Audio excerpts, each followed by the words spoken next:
I know that a lot of us Muslims, we believe that it was journey in a dream, and some believe that it was a physical journey.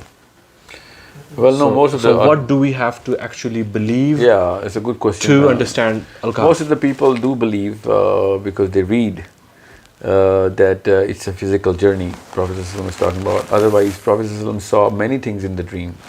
He saw Ibrahim alayhi salam's dream. He saw, the hell and heaven in his dream, and he saw, there's so many dreams I can only even go. Most of the Muslims know about so many dreams of the Prophet ﷺ. If this was also a dream, then the Arabs wouldn't have a problem. Miraj became a very big bone of contention between believers and non-believers. And so much so that they started making fun of the Prophet ﷺ, that and all the Sahabas, that now your Prophet has come up with this this travel. You actually believe that? So if it were a dream at any level, even a weak hadith wouldn't have been there. Yeah, and besides, if someone sees anything in the dream, no one's going to come and question you. Oh, did you have this dream? Because everyone knows that everything is possible in the dream. Yeah, that's why. So what was a big thing for them to come and ask? Even the weak hadith of Miraj, the problems of the Sahabas, that wouldn't have been here. If Sahabas at any level thought this was a dream, it would not have been a problem at any level. But it is such an array of hadith and the problems Arab were giving to the Sahabis, that now I'm just talking to those people who think that those hadiths are zaif. There's so many hadiths which are zaif only on a dream. It literally is a paradox. If you believe it's a dream, then there shouldn't be any hadiths. Forget zaif hadiths. Because nobody bothers about a dream. I fly in a dream.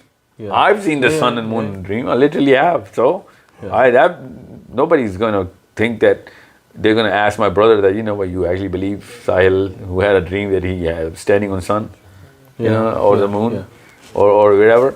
So it's wow, that's a very important point actually. Yeah, it's a game changer. For the people who believe that it was a journey in a dream. Then there wouldn't have been any text about those problems Sahabas were going through. And the Prophet ﷺ was going through of whether he's telling the truth or not. Yeah, because no one's going to ask you about your dream.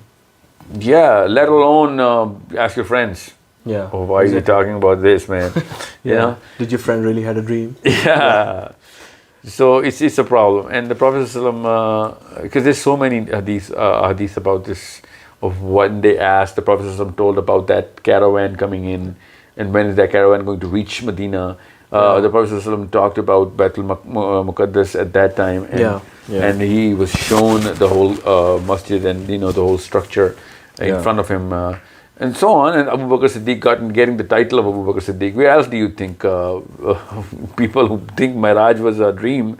Why are you calling him Abu Bakr Siddiq? Just call him Abu Bakr, because that's how he got. We know him. We know him as Siddiq because of the Miraj physical testimony of the Prophet ﷺ journey. Otherwise, whoever believes the Prophet ﷺ saw it in a dream, this first Khalifa is called Abu Bakr only. Okay? Wow. Because Siddiq is the word given. Otherwise, what do you think? Why was he called Siddiq? That's a question. A burden of proof is on you then. And there's so many things about why Miraj is a physical journey. Wow. I mean, it's everywhere. I mean, so... that's a very strong, logical argument.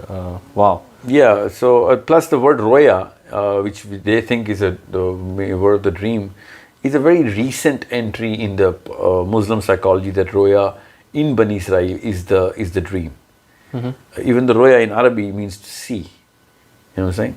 When we say roya, roya te halal does not see the moon in the dream. They see it, Yeah. So it's the same word. I don't know why just roya has to be a dream only. They just don't know Arabic that much, or maybe they're too biased about whatever scholar came up with his own dream of putting this as a dream. Yeah, or maybe they just can't make sense of this, a physical journey. So no, they try to find other ways. Somehow to justify I've seen a common pattern that people who think Prophet ﷺ had a dream in the Miraj, somehow they are very pro-science. Somehow it's just a weird anomaly. People who actually believe in science Yeah, They somehow just double back and all of a sudden refute, and it's like, what's wrong with you? You're the first person I expect this to be, rationally placed. But since science does not really explain an actual man traveling like that, especially not without a jet. So Science, maybe that's why they're too biased about science, and they think that Muslims, I don't know why we just keep on calling them human. Then Muslim psychology is why Muslims are not humans. well, I'm just saying, Muslims are naturally humans. So these people think that we're superstitious, and we came up with this stuff. Then we'll have to. You'll have to prove a lot of things out of your own system as well. Yeah, that's actually kind of very weird that Mirage doesn't make sense to us, but time travel, all the theories, which are not even facts yet. And further proof of why Surah Bani Israel is such an important surah, because a new dispute has come up with. It's just most people don't dispute it, so don't worry about it. But people who are going to go through more, in time, they're going to follow a bigger population of those dream believers. I will call them dreamers for now. So the dreamer Muslims and the physical movers, time travelers. The time travelers, time travelers and the dreamers. These people are going to grow in population, and this is going to become a little bit of a bone of a contention later on. Let's just say, 2, 3, maybe 4 generations from now. So this is another start of a fitna coming in right now inside our own ranks. So thank God the Jad is not a Muslim, because I can name a few who started this dream theory. This is the first deception. But this is not going to be Muslim. So the real question is, why do we want this to be a dream? I mean, that's the real question. That what do we want to gain out of putting this as a dream? Because I know what I gain out of it when I put this as a time travel. Because it sets the psychology of Surah Kahf very, very straight up right there. Okay. And it gives us strength. And that the Prophet ﷺ did go through Miraj as a physical journey. And I know a scholar who actually quoted to me directly a hadith that Prophet ﷺ said, I was between the state of sleeping and being awake.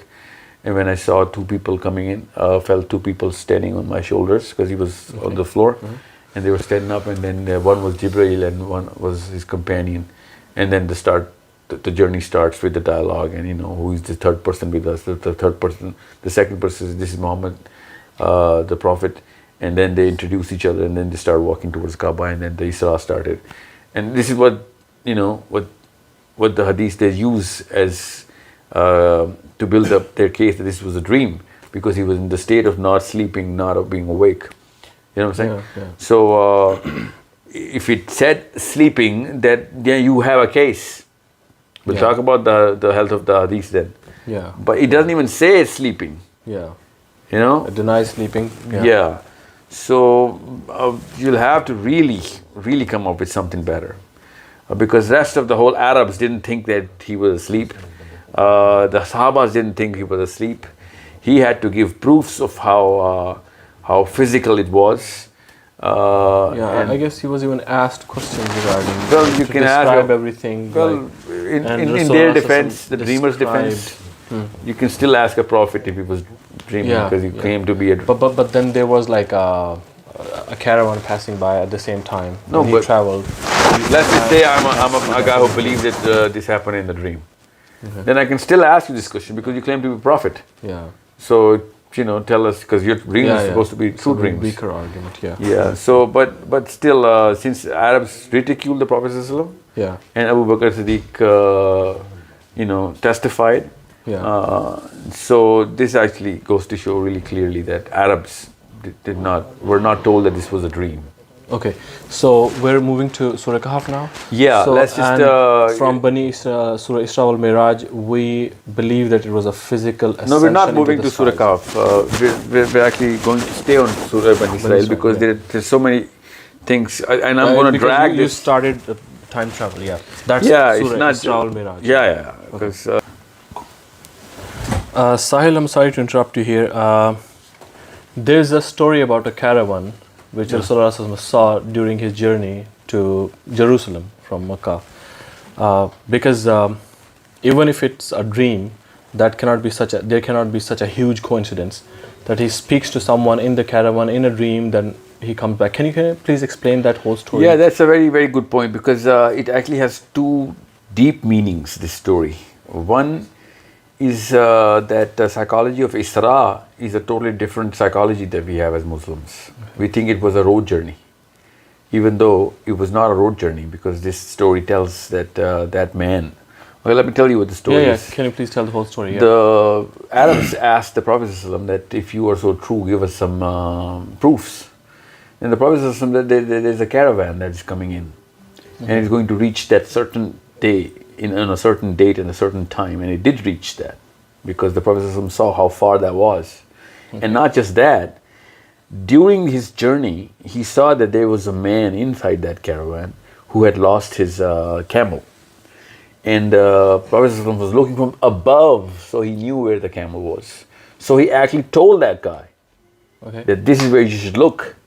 Okay. Like he called him out? Yeah, he called him out, yeah. And then we know he called him up from the sky, because that man said that, yes, I heard Muhammad's voice from above. So Isra was also in the air. Okay. This is the other meaning. Isra was not a land-to-land journey. Yeah. Okay. So the other thing about this Isra was the Prophet ﷺ said that I saw my brother Musa's grave, and he was praying in his grave, and I know where that grave is during that journey of Isra. This did not happen in Miraj. Miraj is a vertical ascent up to the heavens. Yeah. So all of these things happened further. But you can see someone praying in the grave in the dream, because right now we're discussing if it's I'm a just dream saying that. But the caravan thing and the guy, he actually did come. No. Why I said about this Musa's account is so that I can tell you that this was not a road journey. Okay. It was a journey in the air. Okay. And this further proves time travel, because this journey is about 1,200 kilometers aerial distance. Okay. So this cannot be done in a matter of a second. Yeah. Or however long it took. So when the Arabs asked for the proofs, that caravan came at the right point and the right time and the right day. And this man was asked, and he said, yes, I did lose my camel, and I did hear the Prophet's voice. Wow. Okay. And so that cannot be in a dream, because you cannot be just saying anything in the dream. And if I see you in my dream and I tell you to do something, you're not just going to come to my home next day and say, I heard you say that. Yeah. So again, that's a secondary proof. The primary proof itself is Arabs asking for the proof. Yeah. You know what I'm saying? Whatever he gave as proof is secondary in this argument. Okay. So again, for people who really are looking into this sort of confusion, this literally nails it, that this is not a journey in the dream. Okay, so from Bani Israel, what we have to learn is the time travel. Yes? Before we move on to Surah Al-Kahf. Not just the time travel, but the technology of time travel. Okay. Because these are two different sorts of technologies that were used. Okay. Can you please explain? The Isra was done. What do you mean by technology? Technology is a technical it's like term. A mythical story. No, it's not. I'll tell you why. But we just believe it because we're Muslims. We just don't. Well, I don't want to use the word just, because that just lowers the psychology. We just believe it means that's how most of the Muslims do, actually. Well, I'll tell you. That's why we can never justify it. We can never argue about it. We just say, it's a matter of our faith. He did travel and... Yeah, but it shouldn't be said in an inferior psychological way. Yeah. It should be a very superior thing. Mm-hmm. Because Newton didn't say, hey, you know what, I just believe that there's gravity. No, he said it is gravity. Yeah. You know what I'm saying? That's the belief. But that's very unfortunate that that's the level of... Yeah, that's exactly why I'm saying Surah Bani Israel is so important, because that's the Newtonian belief that we have to put in time travel. Okay. Einsteinian belief that we have to put inside time travel. Way more than him, actually. He was theorizing it. We actually have proof. Yeah. You know what I'm saying? So we don't just believe it. We actually believe that this is the only thing which is true. When a scientist says, hey, you know what? Einstein is proven wrong. We don't care. We don't believe it because Einstein said it. We believe because Muhammad bin Abdullah Sallallahu Alaihi Wasallam said it. Yeah. And we know that, if we Yeah. believe at that level, we might just have a shot at, being those of the Siddiqeens. So it means we do have a real man who experienced time travel. Not So just that's the a Prophet. very, A very, lot of other very- people time travel, but Oh, really? I will come to Surah Kahf later. Okay. But That's gonna this get is really where interesting. this is where the psychology has to be constructed. And this is why I said there's no chances or coincidences in Quran. The concept of time travel, concept of angels taking Prophet ﷺ, in a linear direction from Kaaba to Baitul Laham, where the Dome of the Rock, Yeah. where the ascension did take place. This is something which is Surah Bani Israel, it's not Surah Kahf. So when we understand this, and then we go to Surah Kahf, then we come to Surah Kahf really well prepared as to how to look at Surah Kahf altogether. In different chapters, you see that unless you know what all of this is all about, you won't be able to put Ashab Kahf's time travel and Zulkarnain's journey, because Zulkarnain travels through the Isra this first part of Miraj is, which is Isra. Okay. So because Miraj is a key word which is in the Quran, and the travel of the angels through certain pathways is called Miraj or Ma'arij in plural. So even the time lapse and the time difference is also told by Allah subhanahu wa ta'ala in Surah Ma'arij as to how angels travel about in the universe, and how their one day equals to X amount of years in our planet. So Ma'arij and Miraj is a totally different concept. This is why Bani Israel, Ma'arij. Ma'arij is the plural of Miraj. Okay. Miraj means ascension, and Yeah. Ma'arij means ascensions. The ways of ascension. Okay, ways of, like, you can say portals. Yeah, literally portals. These are different Okay. portals all used by the angels as per Surah Ma'arij. That's the name of a surah. Wow. So we have a surah in the Quran. Yeah, we have which a talks surah. about ways of ascension, Yeah, portals. for angels. Okay. Yeah, and even the time differential is given in that surah. Okay. The time which is taken Yeah. by an angel is a day at that portal It's like 50,000 years on this planet. on this planet. Yeah. So this is something which is a very clear psychological construction of a Muslim mind as to how all of this universe is coming about and how things are going. And since Surah Bani Israel talks about two different types of travels, so we can't just say, oh, it's a Miraj, so Ma'arij. No, it's not. Isra is also there. Okay. So there's another way Okay. to travel other than those. So there's a angelic way, portals. there's a portal to traverse the earth, and Yeah. then there's a way to exit the earth. Yeah. Okay. That's So there's two kinds of traveling that has two kinds of ways. Ways. Yeah, That is also. Okay. So once we have that in order, then we can actually understand what kind of choice of words Allah subhanahu wa ta'ala used in Surah Kahf. Okay. Because He uses certain words. And those certain words are used all over the Quran. We just somehow, don't use the meaning of those words in Surah Kahf somehow. And this is a problem that we need to solve. And this is why I said Bani Israel actually is a very key element of Surah Kahf. Its placement, its concept, and the types of journey, and time lapse, and so on and so forth. It actually creates that clarity for a Muslim mind that this is how it works. So now let's see what Surah Kahf is all about, so that we can understand that. But again, Iman is imperative here. Iman is critical. If we have that Iman in the Quran and we do not validate Quran through science, then we're good. But if we validate Quran through science, then we've lost the battle to begin with, even before the battle, because now we're looking for science, because time travel concept, as soon as I say time travel, you're going to think Einstein, you're not going to think Muhammad Sallallahu Alaihi Wasallam. Yeah. You're not going to think Surah Bani Israel. No, that's not how we think, because But nowadays, when you talk about time travel, it's the interstellar that I think about. yeah. So why are we looking at any kind of spaceship Yeah. Why did not we think when somebody said interstellar? Why didn't we think white horse? Yeah. Because that's the first interstellar that we actually found out. Yeah. Actually, we found that out through other prophets as well, but we're talking about Surah Kahf right now. So the real question is, where do we settle the iman on all of these things, and what is the definition of iman? Once we have that, and we can only know that through the iman of Sahaba, because prophets and all the other prophets, they have a totally different matrix of what iman is. Yeah. So what was the psychology of Sahaba regarding all these things? The Sahaba psychology was... And how are we so different than them? Where do we lose the track? We have them, and then we have a lot of opinions of 1400 years of different European and Arabian and other scholars, and even before that we predate our psychology, Saint Augustine and Aristotle and so on and so forth.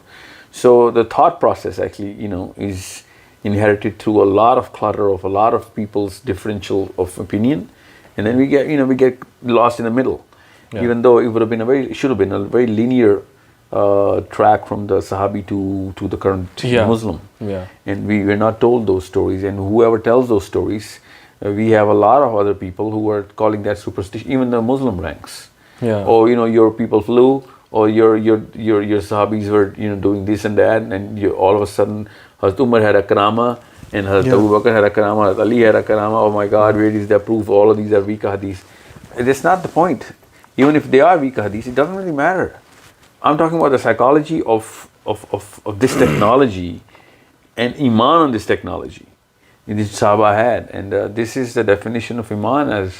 As much as a Darwinian student believes in evolution, we should have a 10 million time more belief in the way time travel is done and shown.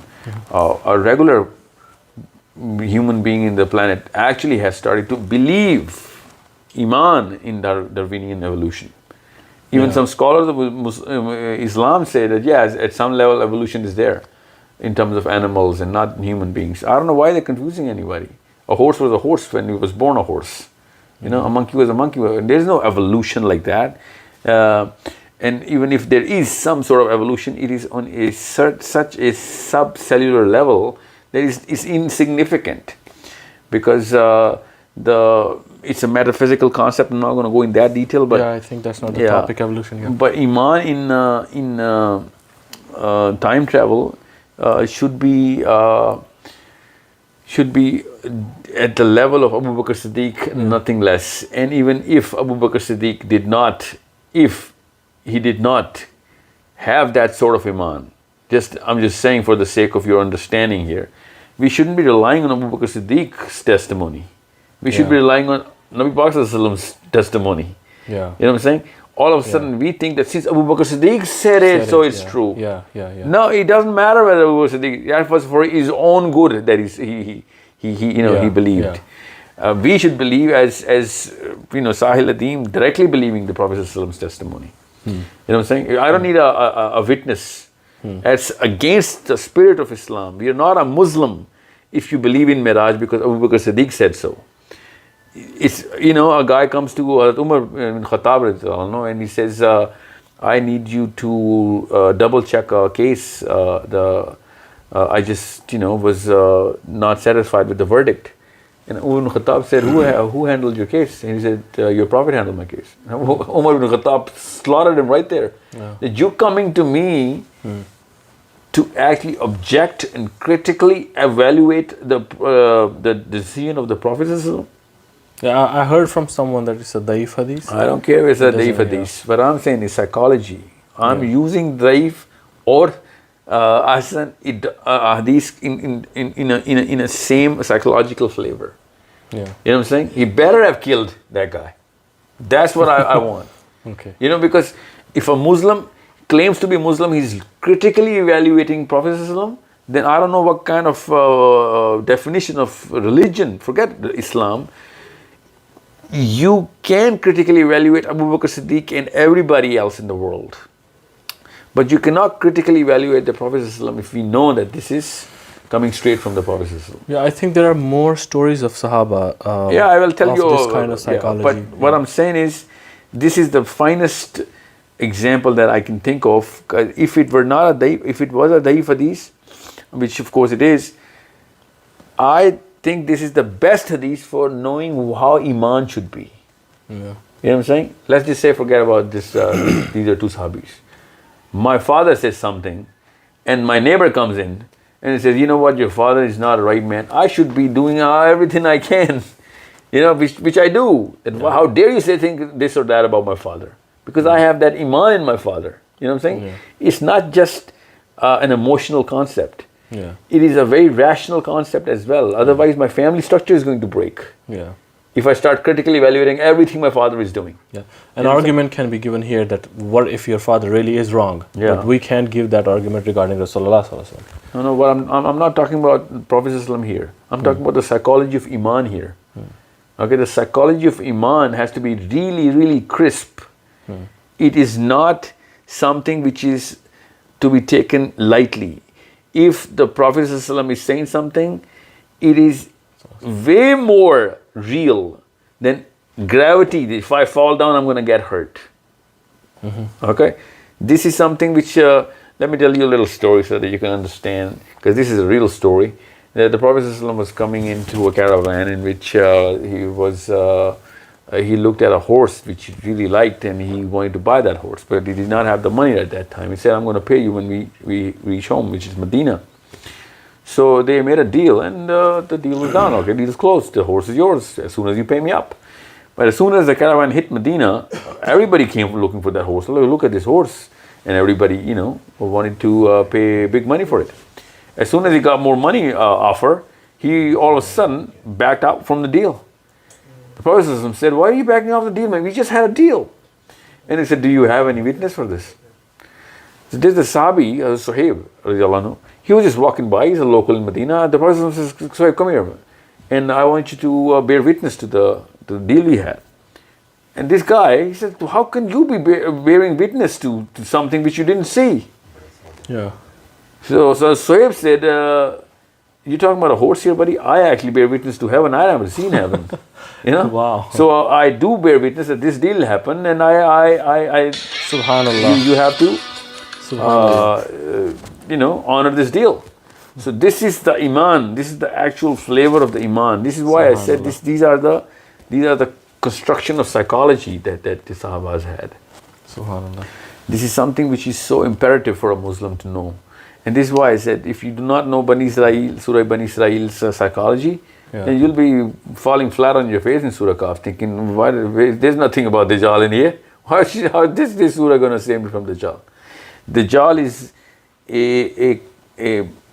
an animal. We have to kill that animal through a weapon. We need to believe in that weapon, that this weapon is going to kill Dajjal. The weapon is Surah Kahf. Yeah, and that weapon is Surah Kahf. But if my belief in Surah Kahf is made in Surah Bani Israel, this is how these three surahs come in together and make up a bullet which is going to shoot Dajjal down. So this is something which is so important to understand, that Bani Israel comes up with the time travel concept and the trajectory and the journeys and the ways. Yeah. And the ascensions and the whole, 9 yards of whatever happened. And then we enter Surah Kahf, and then you'll like, if you have the total iman on how, these ways come about and how these journeys happen. And then when we enter Surah Kahf, all of a sudden, things fall way easier in the right places than if you just start Surah Kahf cold. Okay. Subhanallah. So it's about the first 10 verses of the Surah Kahf. Okay. Surah Kahf actually starts, let's just start with the name now. Yeah. Okay. Technically speaking, this surah should have been called Zulkarnain.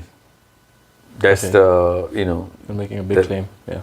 Well, no, I'm just giving you a pattern of the Quran. Okay. Any subject that is discussed the most is determined as the as the title. Surah Luqman is by Surah Luqman's accounts and everything, and so on and so forth. Zulkarnain is discussed in such great detail that it wouldn't have been such a big surprise if we call it Surah Zulkarnain. Okay. But there's a reason why Surah Kahf is Surah Kahf. You have to understand that. And Surah Bani Israel is building up that concept. Okay. Because there's something